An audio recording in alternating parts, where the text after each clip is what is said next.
The Fayetteville Morning News Hour continues. I'm Jeff Thompson. Cumberland County Commissioners and school board members have formalized a funding agreement for the next 4 years. The last funding agreement expired in 2011. Since then, the county continued school funding at about $76.2 million a year. But starting July 1st, funding will be increased by 1% above the current budget, or $760,000. Then, in the 3 years to follow, the school system will receive what amounts to 46.4% of all annual property tax revenues. If actual taxes collected exceed budgeted revenues, the county will allocate 25% of the overage to the school board. Board of Education Chairman Greg West said, quote, "This agreement provides stability and predictability to our budgeting process over the next 4 years." The government rested its case against Brigadier General Jeffrey Sinclair yesterday in the sentencing phase of his court-martial. The defense began calling what could be nearly 24 character witnesses to testify on the general's behalf. Once the sentencing hearing is complete, Colonel James Pohl, who's serving as a military judge, will propose a sentence on a total of more than half a dozen charges to which Sinclair has already entered guilty pleas. Pohl will take testimony from impact statements into account when deciding on the sentence. The kicker is Sinclair's lawyers don't have to accept the judge's recommendation. If a separate sentence proposed already by the prosecution and defense is lighter, he can agree to that. One witness not in court at Fort Bragg is Rebecca Sinclair, the general's wife. She submitted a 2-page letter to the judge that was read into the record late Tuesday.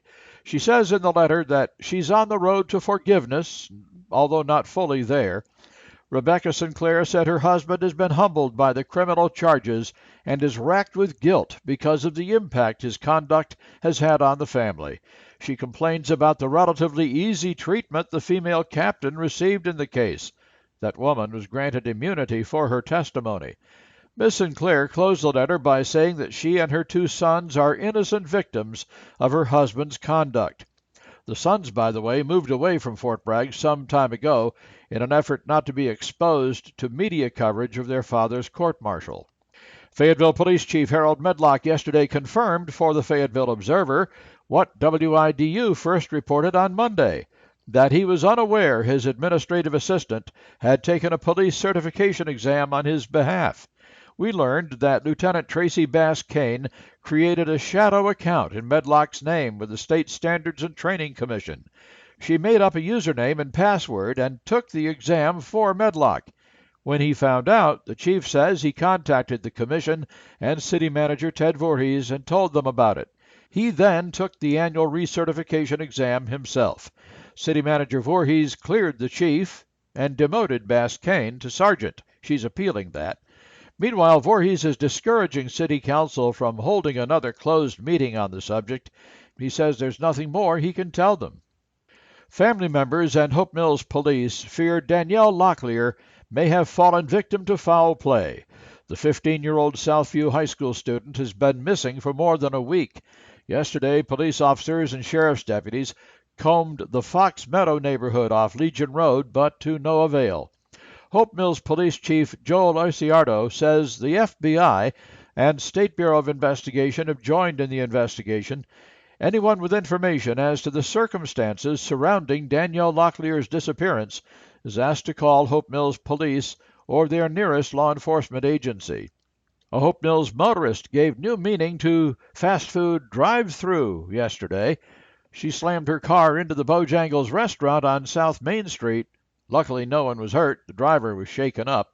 The car not only hit the building, it struck with such force that it broke the window and ended partially inside the dining room. 2 teenagers are among 4 people who've been charged with a home invasion in Lumberton, during which a resident was shot. The men were arrested following a second burglary when they were spotted by state troopers. Robeson County Chief of Detectives Major Anthony Thompson says the first home invasion occurred on Old Allentown Road.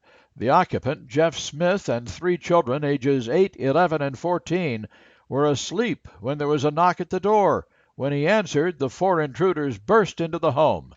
16-year-old Rashad Cruz is charged with first-degree burglary and deadly weapons assault. 21-year-old Joseph Hunt, 17-year-old Jaquan Sinclair, and 24-year-old Kenny Carver, also charged with burglary. They're in jail. Cumberland County Commission Chairwoman Jeanette Council has been honored by the Mid-Carolina Council of Governments for her lifetime of public service. The annual Jack Brock Memorial Award honors elected county officials in Cumberland, Harnett, and Sampson counties. Brock was a founder of the Mid-Carolina Council of Governments. Dr. Council has served on our Board of Commissioners since 2000 and is seeking re-election. She's a career educator. Now let's move over and hear the forecast from the NCN Weather Center.